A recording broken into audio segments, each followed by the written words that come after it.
Eh bien, bonjour à toutes et à tous et bienvenue sur notre IFG Live.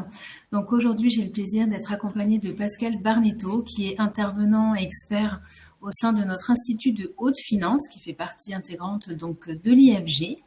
Et l'objectif de ce webinaire, c'est de répondre donc à la thématique des normes comptables et financières aux normes de durabilité, choix politiques ou économiques. Donc bonjour Pascal et bienvenue. Je vous laisse Bonjour peut-être tout le monde. vous présenter.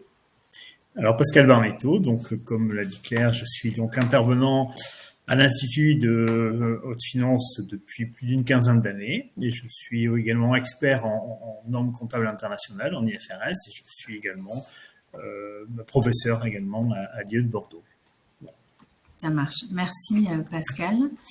Donc pour vous présenter un petit peu comment va se dérouler cette intervention, donc je vais me mettre en retrait et laisser la parole à Pascal afin qu'il vous expose du coup tout ce contenu. On vous invite à poser vos questions dans l'encart questions que vous avez en bas à droite de votre écran. Donc si vous voulez bien, on les notera toutes et on y reviendra donc à la fin de l'intervention pour y répondre. Donc voilà, n'hésitez pas à les poser au fil de l'eau, mais voilà, sachez qu'on n'y reviendra qu'à la fin pour voilà, vous faire une présentation complète. Donc écoutez, je vous souhaite un très bon webinaire, une bonne présentation et du coup Pascal, je vous laisse la parole. Merci Claire. Donc bienvenue à tout le monde. On va essayer donc de répondre à cette question, à savoir si aujourd'hui finalement les normes, quelle que soit finalement la finalité d'une norme, finalement répond à des critères économiques ou à des contraintes politiques, ou les deux à la fois. Et effectivement, dans le titre de cet exposé, vous avez peut-être fait attention qu'il y avait le mot « ou », choix politique ou économique, mais peut-être que l'on conclura notre conférence par « et ». C'est un choix et politique et économique. Alors, nous vivons donc à l'ère aujourd'hui des normes. Ces normes sont destinées à avoir des représentations et des finalités de comportement pour effectivement asseoir un peu plus souvent de transparence, de comparabilité, de fiabilité, quel que soit le domaine. Alors c'est vrai qu'on va démarrer avec ce qui nous intéresse un peu plus dans ce qu'on appelle la tétranormalisation, terme qui avait été utilisé par déjà une vingtaine d'années par deux enseignants-chercheurs, Henri Saval et Véronique Zardet, pour expliquer que les entreprises étaient soumises à 4 grands corps de normes, à la fois des normes comptables et financières, des normes sociales, des normes liées à la sécurité, à l'environnement et à la qualité, et puis des normes un peu plus techniques ou commerciales. Donc nous allons aujourd'hui finalement partir de ce que l'on sait faire, c'est-à-dire des normes comptables et financières, pour aller sur ce qu'on appelle aujourd'hui des normes de durabilité, terme qui est finalement assez nouveau, le terme de durabilité, qui a remplacé il y a quelques années de cela le terme finalement extra-financier, puisqu'aujourd'hui, avant on parlait de normes extra-financières, et on est passé finalement d'une information financière et extra-financière à une information aujourd'hui financière et de durabilité. Voilà. Et cela a été dû en partie à une préoccupation évidemment majeure qui a impacté évidemment les sociétés depuis maintenant plus d'une trentaine d'années. On va revenir un petit peu sur ces points dans le contenu des deux parties que l'on va voir, à savoir que aujourd'hui on vous parle beaucoup de critères ESG, environnement, social et gouvernance, mais qu'en réalité ces notions de ESG ont pris corps dans des contextes d'abord idéologiques et puis des courants théoriques beaucoup plus larges, à savoir ce qu'on appellerait la RSE, la responsabilité sociétale des organisations, au sens large. Voilà. Donc le but un petit peu de ce séminaire, c'est d'abord de débattre sur le fait que cette interaction entre normes financières et extra-financières, finalement, sont-elles des choix simplement économiques, écologiques ou politiques? Donc, je vous propose un exposé articulé autour de 3 points. Tout d'abord, nous allons essayer de voir ensemble un petit peu et faire un rappel historique, parce que sans l'histoire, on ne comprend pas finalement ce que l'on fait aujourd'hui. Donc, revenir un petit peu sur pourquoi avons-nous aujourd'hui ces fameuses normes comptables internationales, qu'on appelle sur le reporting financier. Pourquoi aujourd'hui, finalement, au sein de la société, des débats à travers l'ensemble des médias, On discute aujourd'hui de RSE, de climat, de changement climatique, de normes beaucoup plus larges sur le ESG, et puis voir finalement l'interaction qu'il y a eu sur ces choix à la fois économiques ou politiques, pour bien comprendre finalement cette dualité et cette interconnexion, d'un côté pour pouvoir gérer des impératifs économiques, mais également des impératifs politiques. Alors, on va revenir un petit peu sur d'abord les normes dites comptables et financières, appelées en anglais, mais je pense que tous les participants doivent savoir ce que signifient les sigles IFRS, International Financial Reporting Standard, norme internationale de reporting financier. Donc, je vous propose de refaire un petit peu un rappel historique pour bien comprendre ce qu'on fait aujourd'hui, notamment en France, en Europe et un peu partout dans le monde. Ce que sont ces normes, ce qu'elles ne sont pas. Alors, si on devait un petit peu revenir sur d'abord le contexte local, le contexte français, aujourd'hui, en fait, depuis maintenant pratiquement une vingtaine d'années, le 1er janvier 2005 a été instauré en Europe l'obligation pour les sociétés qui sont cotées sur ce que l'on appelle un marché organisé et réglementé, l'obligation de publier des comptes de groupe, des comptes consolidés dans ce référentiel IFRS. Ça, c'est une obligation depuis plus de 20 ans. Pour rappel, il existe également des sociétés qui ne sont pas cotées en bourse, c'est l'essentiel des sociétés, qui, elles, en termes de groupe de sociétés, sont dans l'obligation d'appliquer un autre référentiel comptable, qui est le référentiel de l'autorité des normes comptables françaises, l'ANC, avec un règlement qui a été révisé en 2020. Et puis, toutes les sociétés, quelles qu'elles soient, à titre individuel, sont dans l'obligation d'établir des comptes, ce qu'on appelle sociaux, individuels.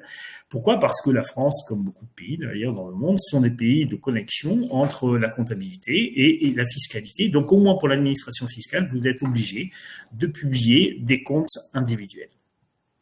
Je vais revenir un petit peu sur ces comptes en normes IFRS qui sont donc en vigueur depuis le 1er janvier 2005 et qui ont fait finalement au départ l'objet d'un choix politique de l'Union européenne en l'an 2000. Donc, je fais un peu marche arrière dans le temps et il faut bien comprendre que dans les années 80, c'est quand même loin maintenant, mais c'est assez important de le comprendre, les années 80 ont été marquées par une vague d'innovation financière sans précédent qui a permis une dématérialisation de l'ensemble des titres financiers, d'une dérégulation, des réglementations, et puis également une informatisation de ces places financières, qui fait que les bourses en fait ont beaucoup grossi à un moment donné où également il y a eu finalement d'un point de vue politique ou géopolitique, la chute de l'ex-Russie, de l'URSS, et puis finalement une économie de marché qui s'est grandement développée au début des années 90, avec pour point d'orgue finalement, si je prends maintenant l'Europe, la ratification d'un traité, qui est le traité de Maastricht en 1992, qui a imposé finalement la création de la Banque centrale européenne et l'avènement de la monnaie l'euro, comme devise pour les pays européens. Alors, la situation de l'époque était que finalement la plupart des pays européens avaient leur propre devise, d'une part, avaient également leurs propres règles comptables, d'autre part, et l'Union européenne n'avait pas vraiment progressé en termes d'harmonisation de règles comptables, de principes comptables, qui fait que chacun faisait sa comptabilité en fonction de choix, on va dire, historiques, de choix culturels, de choix sociaux, qui fait qu'on pouvait dessiner dans cette Union européenne finalement deux blocs un peu, un bloc plutôt d'Europe continentale, Europe du Sud, contre une Europe un peu plus, on va dire, anglo-saxonne, qui fait que la manière de traduire la vie des affaires, parce que je vous rappelle que la comptabilité n'est qu'un langage parmi d'autres qui traduit la vie des affaires. Et cette comptabilité, elle a finalement, à travers son histoire, véhiculé à la fois des choix très descriptifs. On traduit ce que l'on fait. C'est la partie technique souvent de la comptabilité que que l'on enseigne et que l'on voit. Mais la comptabilité, elle a également une autre finalité qui est beaucoup plus prescriptive ou normative. Et puis, elle a également des choix très explicatifs, en particulier avec des choix de plus en plus affinés sur la partie finalement comportement socio-économique qui fait qu'elle influence finalement beaucoup de décisions. Donc, la Commission européenne a fait le choix en l'an 2000 d'aller chercher un référentiel comptable qui avait été déjà initié dès les années 70 par, au départ, on va dire une organisation supranationale qui se faisait appeler l'IASC, l'International Accounting Standard Committee, qui était une émanation, je simplifie un peu mes propos, une émanation de la part des grands cabinets d'audit que l'on peut retrouver aujourd'hui. Voilà, et qui se trouvaient déjà en difficulté, ces auditeurs, dans le monde pour aller finalement passer d'un pays à l'autre et se rendre compte que finalement la manière d'enregistrer les stocks, certains actifs corporels ou autres, différait et qu'il fallait harmoniser un petit peu tout cela. Donc il fallait un petit peu, autant que possible, essayer d'avoir une seule vision des choses parce que on a besoin de traduire de la confiance quand on est comptable. Et donc, il va falloir que les choses se fassent de manière assez simple. Donc, ils avaient créé une association qui avait édicté pendant plus d'une vingtaine d'années tout un jeu de comptes, de normes, qui était à disposition finalement des pays ou des zones qui le souhaitaient et qui étaient finalement peu ou pas utilisés, puisque chaque pays avait encore ses propres règlements. Voilà. Donc, à partir du moment où l'Union européenne a fait ce choix, il y a eu tout un courant dans les années 2000 qui ont suivi finalement la décision de l'Union européenne d'aller chercher finalement ce référentiel pour ces entreprises. Alors, quand on dit qu'aujourd'hui dans le monde, il y a plus de 130 pays qui appliquent ces normes comptables internationales, il faut bien comprendre que tout le monde ne les applique pas exactement de la même manière et que en fonction des situations données, vous allez les appliquer ou pour simplement les sociétés cotées, mais à condition d'avoir un marché financier, parce qu'il y a beaucoup de pays qui n'ont pas de marché financier ou très peu développé, ou parce que vous allez les imposer simplement qu'à certaines institutions bancaires ou financières, ou parce que vous allez permettre au contraire que ce soit une utilisation beaucoup plus large avec des PME, ce qui n'est pas le cas de l'Union européenne. Bref, en tout cas, 130 pays dans le monde qui appliquent ces fameuses normes comptables internationales, mais de manière, on va dire, pas autant homogène que cela. C'est-à-dire que si l'objectif pourtant recherché est une certaine homogénéité, en réalité, on se rend compte que les choix politiques qui sont derrière, finalement, ne rendent pas cette homogénéité parfaite.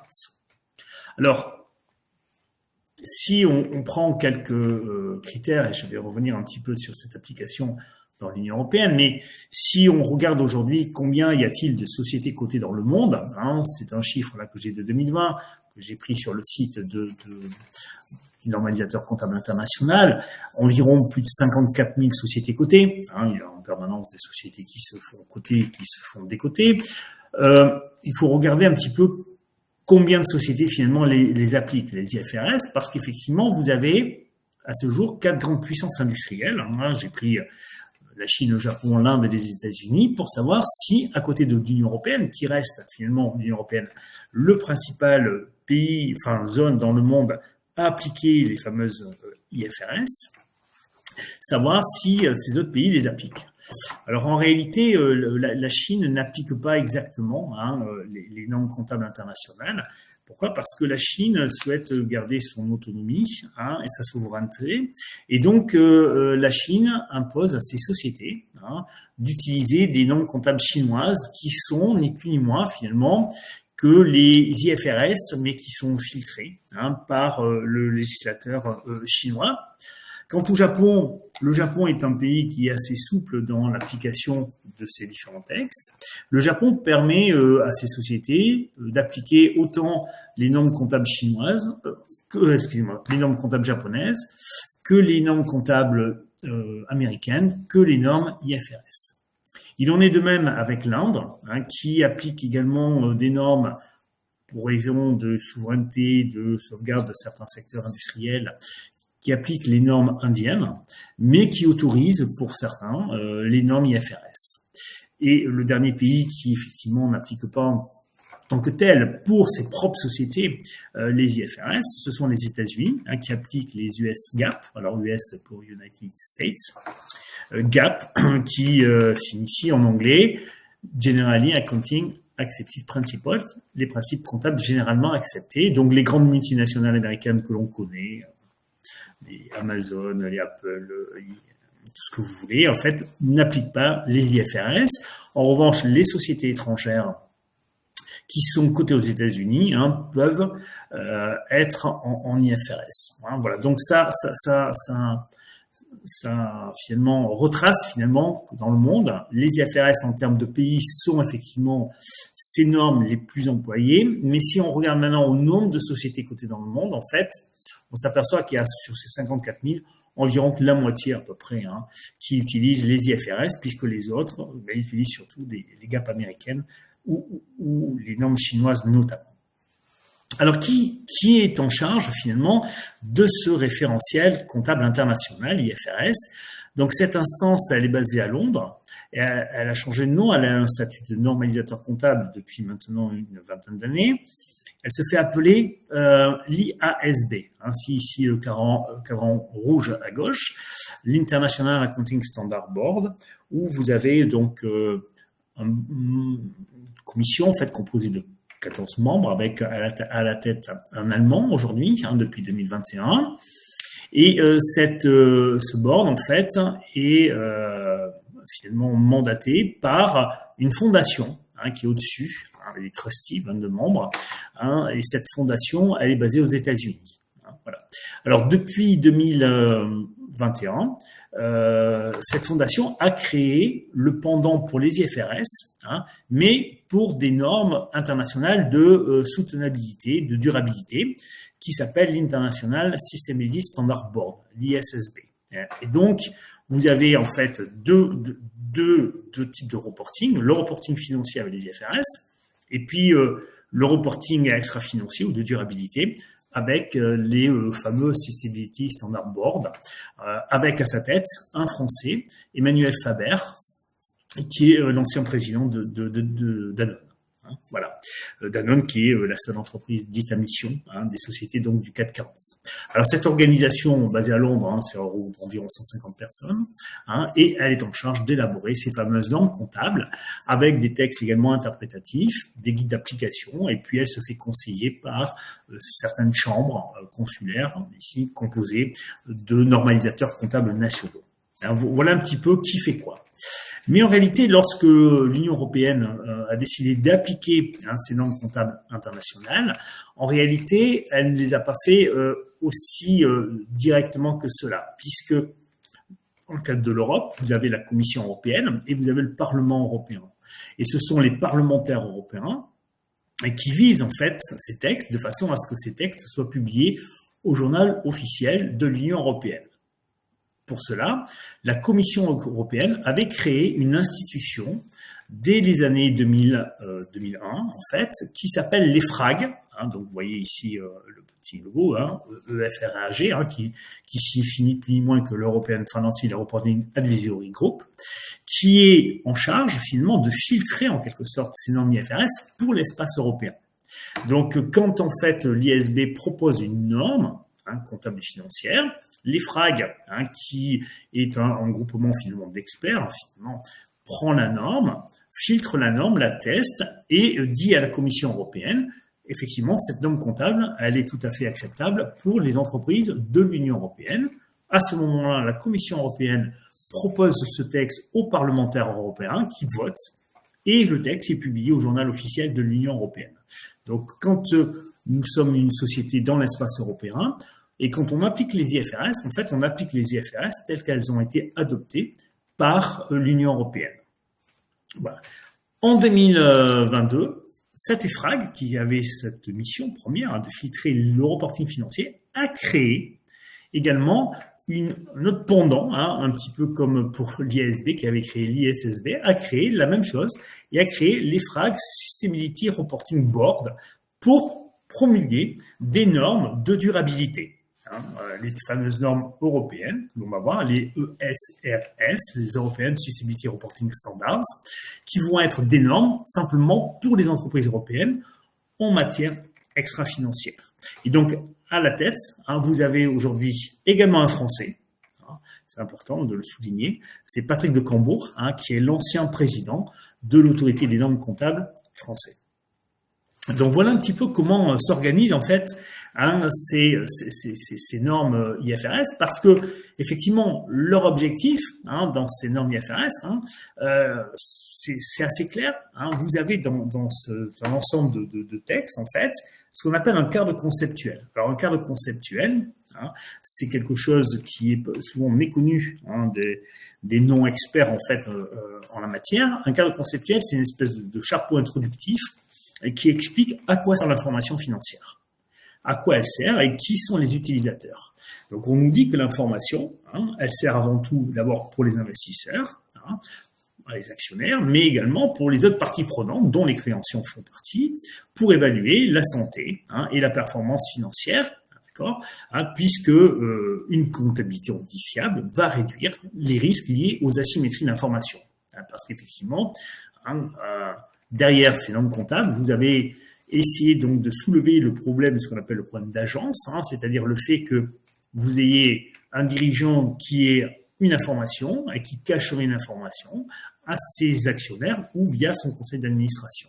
Donc en réalité, si vous avez quand même une information, un reporting de premier plan, de grande qualité, ça devrait réduire ces asymétries d'information, parce que l'objectif, effectivement, c'est que ces normes soient le plus comparable possible dans un espace donné ou à travers le monde. Bon, alors, la comparabilité ne veut pas dire l'uniformisation des normes, c'est-à-dire que vous pouvez être comparable sans que vous appliquiez exactement la norme de la même manière. Mais le but, ça va être effectivement de faire converger de manière le plus homogène possible les comptes, de façon à ce que la lecture soit la plus simplifiée possible. L'objectif, toujours affiché dans ce cadre conceptuel, est de dire, voilà, la comptabilité est un outil de confiance pour la société dans son ensemble, mais également pour les marchés financiers en particulier, de manière à ce que, effectivement, ils puissent assurer une certaine stabilité de ces marchés.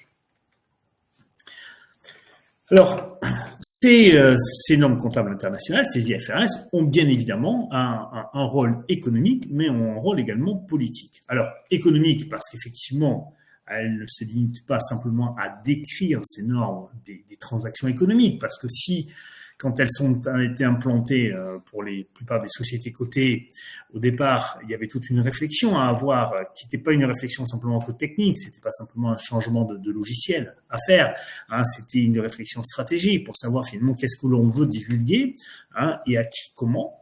Donc, il y avait le fait donc d'essayer de fournir une information la plus claire possible, donc de façon à optimiser vos ressources financières, de façon à avoir un capital le plus efficient possible, d'essayer également de réduire autant que possible ce qu'on appelle les coûts de transaction. Pourquoi ? Parce que collecter de l'information, ça coûte cher, ça prend du temps, il vous faut donc beaucoup d'individus, et puis si vous mettez trop de temps à collecter cette information, ça ne sert plus à rien. C'est-à-dire que vos principes comptables ne servent à rien si vous mettez 6 mois à avoir des comptes.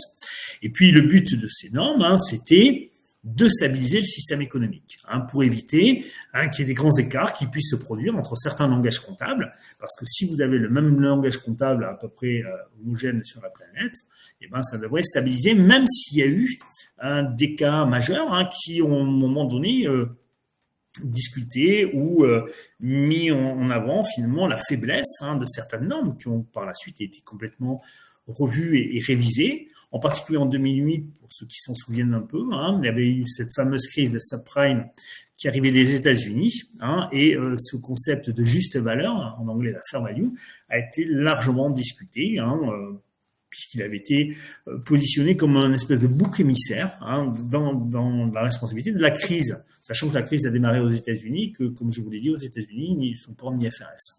Voilà. Mais on avait quelque chose d'à peu près identique. Mais politiquement, effectivement, ces IFRS, à plusieurs reprises, ont fait l'objet finalement de rapports de force entre certaines zones. Alors, effectivement, les grandes puissances économiques sont effectivement les plus à même à discuter de ces textes, en particulier l'Union européenne, qui reste finalement le principal utilisateur des normes comptables internationales. Mais les autres grands pays, même s'ils ne les appliquent pas en tant que tels, comme notamment les États-Unis ou la Chine, ou le Japon de manière un petit peu libre, sont souvent des gens qui sont membres en fait du board à travers son histoire et qui ont finalement influencé en quelque sorte la mise en place de certains choix comptables par des décisions politiques.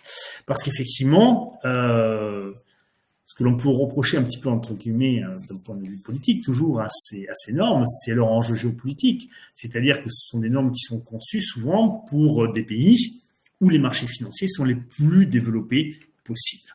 Voilà.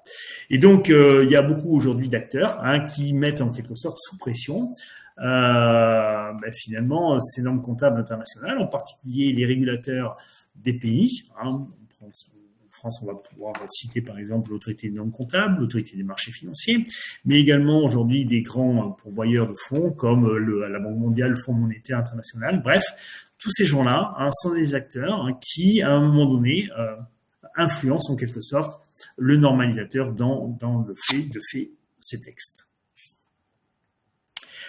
Alors, qu'est-ce qu'on a reproché à ces normes comptables internationales? On leur a reproché souvent une vision à très court terme, c'est-à-dire de donner un résultat financier très rapide. Cette vision court-termiste qui aujourd'hui est remise en cause avec au contraire une optique de long terme.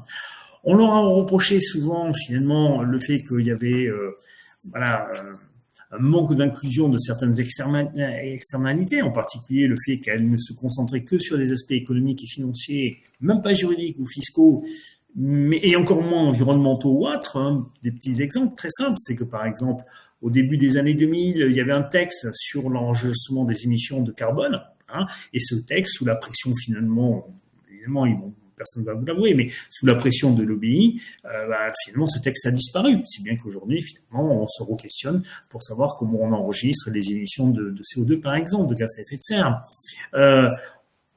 On a également reproché à ces normes d'être dans leur tour d'ivoire, finalement, avec la finalité première, l'investisseur, l'actionnaire, et de laisser un peu, en l'occurrence, les parties prenantes, notamment pas les normes de protection des créanciers, comme c'est le cas de la comptabilité française. Et donc, les conséquences, c'est que ça a fait émerger finalement une autre vision de l'organisation, une autre vision de faire de la performance plus globale, avec l'émergence d'un reporting dit complémentaire, extra-financier, où l'objectif, c'était de connecter un petit peu à la fois ces deux reportings. Et aujourd'hui, on vous parle beaucoup de connectivité des reportings financiers et extra-financiers. Voilà pour ce petit point sur les normes d'un point de vue comptable et financier. Maintenant, on va rentrer sur l'émergence de nouvelles normes, là aussi, qui vont conditionner certains types de comportements. Ce sont les normes dites extra-financières ou de durabilité. Alors, d'abord, ce sont des normes qui, si je fais un bref rappel, sont entre guillemets nouvelles, elles n'ont que quelques années, même si effectivement les défis majeurs sont beaucoup plus anciens que cela et renvoient finalement à quelque chose qui n'est absolument pas au départ lié aux entreprises, mais plutôt lié à la géopolitique, avec des défis climatiques énormes à surmonter, avec des experts, notamment des scientifiques qui ont créé le GIEC, qui alertaient déjà depuis les années 70-80 dès la déréglementation en matière évidemment d'épuisement de ressources, d'inégalité sociale, avec effectivement la prise en compte de certains grands organismes comme l'ONU qui alertaient. Et donc cette prise de conscience collective, elle est montée en puissance dans les années 60, 70, 80, avec au départ une RSE qui s'est transformée avec des objectifs de développement durable, en anglais, c'est ce qu'on appelle le CSR, la Corporate Sustainability Reporting, qui commençait un petit peu à monter, pour effectivement arriver depuis une vingtaine d'années, plutôt dans l'espace sociétal, médiatisé que l'on connaît aujourd'hui, en se focalisant effectivement sur tous ces impacts environnementaux, sociaux et de gouvernance. Alors, on a l'impression peut-être qu'aujourd'hui, on ne vous parle que d'environnement. Effectivement, c'est peut-être le critère qui demanderait le plus d'urgence, et je ne suis pas là pour un jugement, notamment dans nos pays, mais l'aspect social est extrêmement important, parce qu'on ne peut pas déconnecter l'environnement du social. Il est évident que la gouvernance avait évolué également de manière un petit peu indépendante, puisque vous aviez déjà des textes sur la gouvernance depuis les années 90, notamment en France, et ça a beaucoup évolué pour avoir aujourd'hui des standards un petit peu plus internationaux. Beaucoup d'initiatives ont vu le jour, en particulier une première initiative avait vu le jour en 1997 avec le fameux GRI, le Global Reporting Initiative, en 1997, qui est une émanation ni plus ni moins d'une ONG, qui a créé finalement un objectif d'aller sur une performance globale. Et puis on a vu que ces instances comptables, que ce soit au niveau de l'ISSB, avaient créé le Sustainability Accounting Standard Board aux États-Unis et l'ISSB au niveau international. Je n'ai pas parlé du normalisateur comptable américain pour les normes en US GAAP, mais ils ont créé également une instance pour la durabilité aux États-Unis. Alors, ces normes de durabilité sont dues à une impulsion également politique, plus que économique au départ peut-être, avec, rappelez-vous, l'accord de Paris, la COP21, c'était en 2015, qui avait plafonné le réchauffement climatique à 1,5 degré. Il y avait eu l'agenda également des Nations Unies qui avait été initié avec des objectifs de développement durable, avec les profits planète pour les personnes également. On a vu dans l'espace européen se développer de nombreux textes. Alors, je ne les cite pas tous, puisqu'il y a des conférences qui auront lieu sur les débats, mais vous le savez sans doute que depuis le 1er janvier 2024, nous sommes en Europe sous la promulgation d'une directive qui s'appelle la CSRD, la Corporate Sustainability Reporting Directive, qui impose à certaines entreprises de développer un premier reporting de durabilité avec des normes européennes pour celles qui ont plus de 500 salariés, 20 millions d'euros de total bilan et 50 millions de total de chiffre d'affaires, à savoir que cette directive CSRD, qui a été publiée tout de même au journal officiel en 2023, devant être intégrée dans les textes nationaux, sachez que c'est quand même la France qui a été le premier pays européen à l'intégrer dans ses textes nationaux pour une application.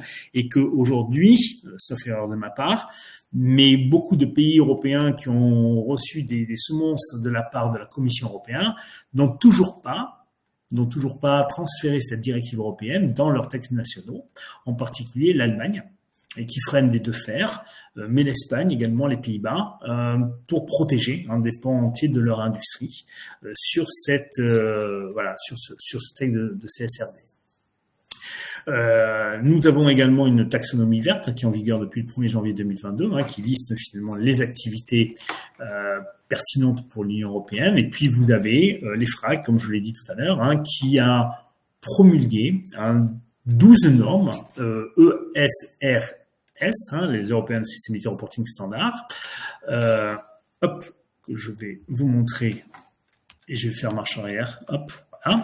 Donc ces normes qui sont en vigueur depuis le 1er janvier 2024 concernent 2 normes de principes généraux, on appelle ça les normes transversales. Vous avez 5 normes qui concernent le critère E de environnement, donc une norme sur le climat, une norme sur la pollution, une sur les eaux et ressources marines, une sur la biodiversité et les écosystèmes, une sur les ressources en économie circulaire. Il y a 4 normes concernant les aspects sociaux, notamment sur la main-d'œuvre, sur les travailleurs de la chaîne de valeur, sur les communautés qui sont affectées et sur les consommateurs finaux. Et vous avez une norme sur ce qu'on appelle la gouvernance pour l'éthique, principalement. Ce sont des normes qui sont tous secteurs confondus. Sachant que cette directive CSRD va se mettre en place petit à petit et qu'à partir de 2027, il y aura des normes sectorielles qui vont être également divulguées et en 2028, des normes également pour les PME. Donc, ce texte de la CSRD, en fait, est très, très, très important, très, très, très large. Et donc, va complètement révolutionner finalement, mais finalement déjà l'information des entreprises. Attention, les États-Unis ont également promulgué pas mal d'initiatives en matière de durabilité. Ils ont une culture, les Américains, une culture du risque. L'enjeu, c'est qu'effectivement, il y ait cette culture de la compliance et que beaucoup d'entreprises françaises attendaient, en quelque sorte, qu'on leur impose par des textes. C'est un petit peu la différence de culture entre l'Europe et les États-Unis, c'est-à-dire qu'ils étaient peut-être pro-acteurs parce que derrière, vous avez la compliance des risques de fraude, de manipulation et donc de procès et qui sont avec, aux États-Unis, vous le savez, des sommes astronomiques d'argent qui peuvent être déboursées. Donc, on anticipe cela. La Chine a développé également des modèles de taxonomie verte avec des programmes pour des pans entiers de l'économie chinoise, plus axés sur l'environnement que sur le social. Et puis, vous avez également une émergence de l'ensemble de parties prenantes non gouvernementales, notamment d'ONG, d'investisseurs institutionnels, d'actionnaires minoritaires, de fonds d'investissement qui ont pris le relais pour accélérer cette transition. Voilà. Quels sont les défis politiques qui sont associés à ces normes de durabilité? Il y a tout d'abord le fait qu'on peut se retrouver face quand même à des cadres qui sont assez fragmentés, c'est-à-dire qu'ils ne sont pas tout à fait les mêmes de par le monde. Et cette fragmentation, elle se matérialise à travers un point crucial qui est ce que l'on appelle l'enjeu de la double matérialité. Je vous passe la diapositive suivante pour vous expliquer ce qu'est la double matérialité par rapport à la simple matérialité, ce qu'on appelle la matérialité financière ou la matérialité d'impact. Quand on est au niveau de l'organisme international, l'ISSB, il souhaite, cet organisme, simplement qu'on ait affaire à une matérialité financière, à une simple matérialité. C'est-à-dire que les entreprises expliquent dans leur reporting quelles sont les conséquences des risques climatiques, des écosystèmes, des ressources, des risques réputationnels ou sanitaires qui pourraient impacter les comptes de l'entreprise. Dans l'espace européen, avec les FRAG et avec les ESRS, on a une double matérialité. C'est-à-dire qu'en réalité, on impose aux sociétés européennes d'avoir un double reporting. Certes, le reporting d'impact, finalement, de l'environnement sur l'entreprise, qu'est-ce que ça impacte financièrement, mais surtout, nous, en tant qu'entreprise, avec notre périmètre, quelle est, nous, notre incidence sur l'environnement? C'est ce qu'on appelle la matérialité d'impact, c'est-à-dire vos propres émissions, qu'est-ce qu'elles impactent sur l'environnement, votre gestion de votre écosystème, qu'est-ce que ça impacte, et ainsi de suite. Donc, c'est ça j'appelle la fragmentation de ces cadres réglementaires, c'est-à-dire qu'on va avoir des reportings de durabilité dans le monde qui sont différents en fonction de la zone où vous êtes. D'autant que quand on est dans l'Union européenne, ce reporting, s'il est évidemment transféré dans le droit de chaque pays, est rendu obligatoire, comme c'est le cas de la France, alors que quand on est au niveau international, le reporting, il n'est que volontaire. C'est-à-dire que vous êtes sur des normes volontaires, vous le faites si vous avez envie. Alors, ça dépendra évidemment des pays, comment c'est transféré. D'accord ? Il est évident qu'il y a des dilemmes qui s'opèrent sur certains pays, comme l'Inde, pour protéger certains secteurs industriels, ou l'Australie pour protéger ses ressources naturelles, qui fait que on veut mettre du reporting, mais attention, on ne veut pas être impacté d'un point de vue négatif sur la compétitivité. C'est-à-dire que c'est comme toujours, c'est bien chez les autres, mais chez nous, attention. Et puis, il y a beaucoup de lobbying aujourd'hui, de groupes de pression. Alors souvent c'est cité notamment dans le pétrole, dans l'énergie, mais également dans la chimie, dans l'agriculture, voire dans la finance, qui font tout pour essayer de retarder un petit peu les choses et qui demandent effectivement que les devoirs de vigilance ne soient pas tout de suite respectés. C'est le cas du chancelier allemand, Olaf Scholz, qui a remis en cause le devoir de vigilance en Allemagne, ou qui propose sous la pression évidemment, de monter les seuils, de façon à ce qu'il y ait le moins d'entreprises concernées.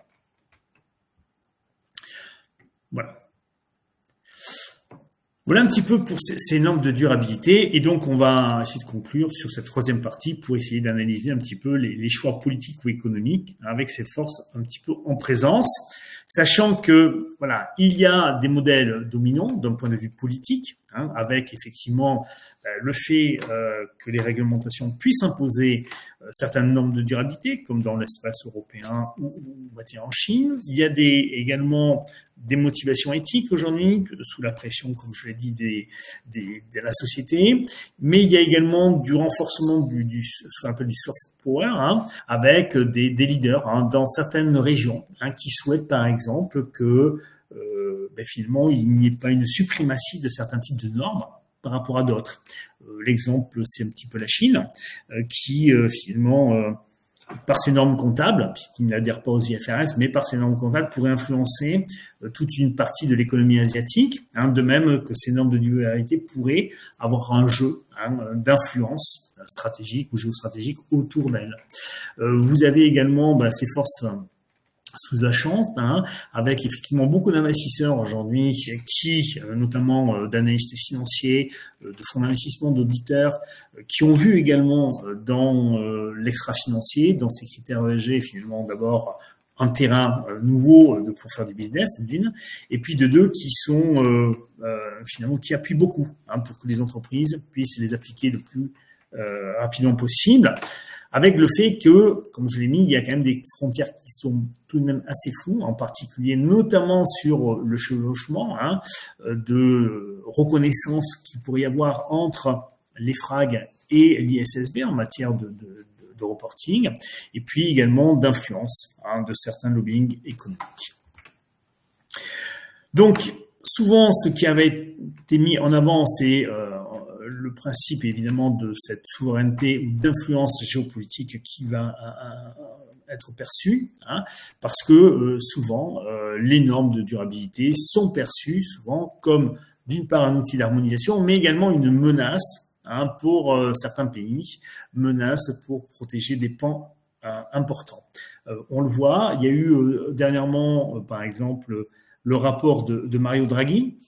Mario Draghi, c'était l'ancien président de la Banque Centrale Européenne, qui était président aussi du Conseil italien, qui a fait un rapport sur l'allègement de la CSRD finalement pour l'Europe. Ça a été repris par le chancelier allemand, Olaf Scholz, pour essayer de réduire ça. Même Michel Barnier, récemment, voulait alléger les obligations pour les entreprises, parce qu'effectivement, on voit que souvent, trop de normes tue la norme, en quelque sorte, et complexifie. Et l'actualité en France est là pour nous le rappeler, à travers le monde agricole notamment. Trop de normes par rapport à d'autres pays qui sont en dehors de cette Union européenne, par exemple, à qui on fait des reproches disant qu'ils n'ont pas les mêmes normes que nous, fait que ça pèse sur le business. Voilà, parce que ces normes, au-delà de l'aspect technique, elles sont complexes dans leur interaction avec des décisions économiques, écologiques et des parties prenantes, qui fait que c'est difficile de satisfaire un petit peu tout le monde. Voilà, ces normes financières et de durabilité sont devenues pourtant des leviers également pour renforcer également la compétitivité des entreprises sur les marchés mondiaux, parce qu'effectivement, en étant normé, en étant certifié, vous attirez aussi des capitaux étrangers, on vous fait confiance, vous répondez également à l'attente de vos consommateurs. Ces normes permettent également souvent de limiter certaines crises, notamment économiques, financières, sanitaires, écologiques, tout ce que vous souhaitez, parce qu'effectivement, elles peuvent faire face avec des outils de protection, mais elles ont un coût important, notamment, il ne faut pas se leurrer, notamment pour les TPE, PME, notamment sur les facteurs d'incitation ou de résistance. Par exemple, à titre personnel, je travaille pour l'autorité des normes comptables en France, où j'ai un contrat de recherche avec un groupe de collègues pour essayer de travailler notamment quels seraient les facteurs qui font que les TPE-PME en France ne veulent pas passer finalement à ces normes de durabilité. Qu'est-ce qui les freine, Et on voit souvent que les ressources humaines, financières sont quand même des éléments avancés en premier lieu. Voilà, donc ces normes, par ces parties prenantes, sont des normes qui sont à la fois ambitieuses, mais qui doivent rester flexibles pour tenir compte de l'ensemble de ces disparités. Et elles sont toutes les deux interdépendantes. Donc pour conclure, parce que j'essaie de respecter le timing, pour conclure, on va dire que à la fois ces normes comptables et financières sont un processus qui sont engagés, un processus hybride, mêlant à la fois des choix économiques et politiques. Quand je dis économique, j'englobe également écologique à l'intérieur. Politique, j'englobe également le juridique dedans. C'est une interaction qui s'opère en permanence entre l'économique et le politique, puisque les deux s'auto-influencent. Alors la question est effectivement, c'est vers quel type de normes va-t-on se diriger dans le futur, finalement à l'image des IFRS, puisqu'aujourd'hui on en parle beaucoup moins de ces normes comptables internationales, qui finalement sont restées finalement à l'état de groupes de sociétés cotées. C'est pas aller plus loin, on les a pas encore transférées pour les PME, alors qu'il y a 20 ans, les débats auraient pu se faire sur les PME pour appliquer les IFRS. Aujourd'hui, il n'y a plus de débat. Quelle place ces normes de durabilité et ces normes comptables vont avoir dans l'ensemble des processus, notamment dans les pays en développement, qui, eux, ont beaucoup finalement à faire. Et puis, finalement, quel rôle la technologie va jouer dans la connectivité des reportings, parce que tout l'enjeu demain, ça va être d'avoir, à ce jour, on a deux reportings, on va dire, qui vont évoluer en parallèle, le reporting financier et le reporting de durabilité, mais on va vous demander après de l'intégrer, et ça va passer par exemple des actions toutes simples. Il y a le réchauffement climatique, vous avez des degrés de température en plus. Si vous avez un actif qui se dégrade, il va falloir provisionner, peut-être plus que d'habitude. Si vous provisionnez, vous allez baisser votre résultat, donc vous n'allez peut-être pas satisfaire, en tout cas à court terme, la performance financière. Donc tout l'enjeu de ces reportings, ça va être de maintenir une vision à long terme, tout en ne sacrifiant pas forcément le court terme. Voilà un petit peu pour cet exposé sur ces choix à la fois politiques et économiques pour ces normes. Merci. Très bien, écoutez, merci, un grand merci à vous Pascal pour cet éclairage sur en effet des sujets très actuels. Alors je vais regarder si s'il y a des questions. Vous avez des remerciements de Maureen, donc qui est en formation actuellement chez nous, et voilà, c'est toujours un plaisir de vous écouter, Monsieur Barnetto. Donc c'est gentil, merci à vous. N'hésitez pas à poser vos questions si vous en avez. Après, votre intervention est peut-être très claire. En tout cas, sachez que l'on propose dans le cadre des formations de l'Institut de haute finance un séminaire de 2 jours fin janvier 2025, donc les 23 et 24 janvier, pour vraiment venir approfondir le sujet du reporting extra-financier, donc sur les CSRD et ESRS, pour vraiment comment vous y retrouver, comment le valoriser et aussi comment l'appliquer pratiquement. Donc il y aura 3 intervenants, donc, dont Philippe de Sertine qui dirige l'Institut de haute finance, excusez-moi, et il sera accompagné donc de Delphine Dira et Bettina Laville. Donc si vous avez des questions, n'hésitez pas à contacter notre équipe de consultants formation. Alors je ne sais pas s'il y a d'ailleurs les coordonnées sur... Oui, voilà. Vous avez ici les coordonnées si jamais vous avez des questions. Alors, vous avez encore beaucoup de remerciements. Merci beaucoup pour ces éclaircissements très riches, très clairs et intéressants. Merci. Merci pour votre intervention. Pour l'instant, pas de questions. Donc, en tout cas, merci à toutes et tous pour votre participation. On est à votre disposition pour approfondir ce sujet si vous le souhaitez. Vous pourrez en effet retrouver Pascal Barnetto si vous suivez une de nos formations de l'Institut de haute finance. Et en effet... Voilà, une question. Je vois une question de Mathieu. Quelle source pour consulter les évolutions attendues pour la CSRD au niveau sectoriel et PME? Actuellement, c'est plutôt sur 2027-2028. Voilà, pour les normes sectorielles et les normes de PME. Parce qu'il y a tout un calendrier, en fait, que vous pouvez trouver sur le site ou de l'EFRAG ou le site internet de l'autorité des normes comptables. Voilà, qui explique finalement que ça s'étend de 2024 jusqu'en 2029-2030. Attention, comme je l'ai dit, la France reste l'un des meilleurs élèves en Europe, avec 3 pays nordiques notamment, voilà, mais qu'il y a quand même des freins de certains pays européens, et en particulier de l'Allemagne. Donc peut-être que ça ira plus lentement que prévu, notamment ces normes sur les PME, parce qu'effectivement, l'Allemagne souhaite soutenir ses PME et ses ETI industriels. Alors, dans le cas, Marcelin, dans le cadre de la CSRD, comment les entreprises pourront faire valider ou certifier des informations extra-financières? Alors, vous avez aujourd'hui, pour valider l'information extra-financière, ce qu'on appelle un OTI, un organisme tiers indépendant. Pour la première année, les OTI seront les cabinets d'audit, les commissaires aux comptes. Ils ont eu ce mandat en quelque sorte. Ils ont été formés, ces commissaires aux comptes, avec 90 heures de formation, faits par le Conseil national des commissaires aux comptes cette année.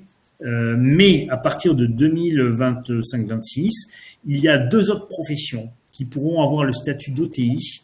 Ce sont des juristes, des avocats qui le souhaitent, et des ingénieurs, parce qu'effectivement, les commissaires aux comptes sont quand même de formation très comptable et financière, mais ils n'ont pas forcément de grandes connaissances techniques, on va dire, ou écologiques, environnementales, donc ils se feront aider. C'est fort probable que les grands cabinets d'audit s'entourent d'ingénieurs pour avoir tout un staff à la fois comptable, technique, d'ingénieurs et juridique.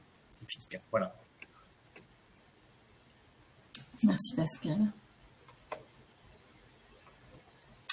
Alors, je vois qu'il y a une question de Abraham. Alors, quelle interaction entre la CSRD et le Green Asset Ratio?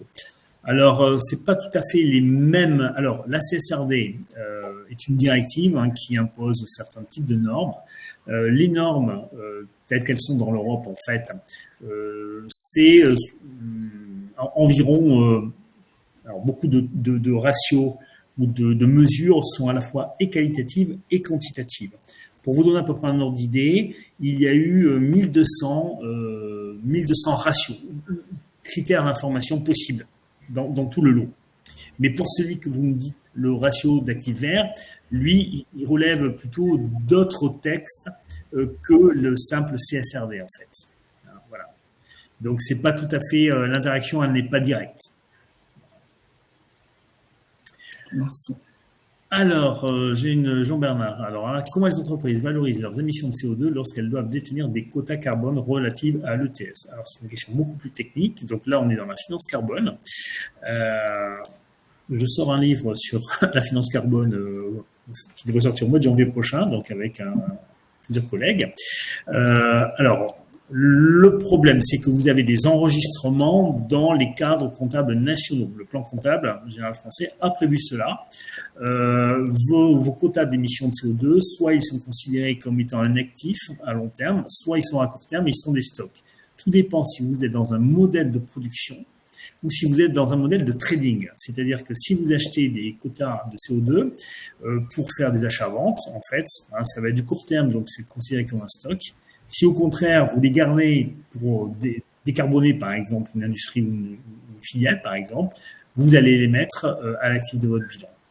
Voilà. Mais pour le moment, en IFRS, il y avait ce texte de 2003 qui a été retiré. Et donc, on attend aujourd'hui, puisque récemment, il y a eu une modification de la norme IS 38 sur les actifs incorporels, et il devrait y avoir un texte prochain.